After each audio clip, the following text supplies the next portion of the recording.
Well, we're back in the studio with Glen again to talk about boat fishing top tips. And one thing that happens every year and everybody loves it is the mackerel fishing. Now, there's many ways you can do it. You can do it from the shore, you can do it from boat, but we're predominantly talking about boat because that's what you do. Now, there's an array of lures, and I've noticed that sometimes when I'm on board, people are catching 6 at a time when somebody stood right next to them and catching absolutely nothing.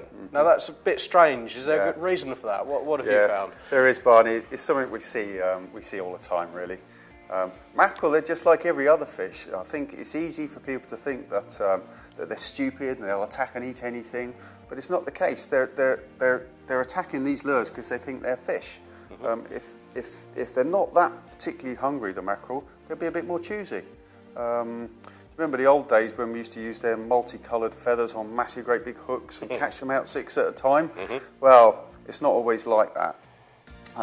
My advice is, generally, these kind of lures are fine if there's plenty of mackerel around and if they're feeding.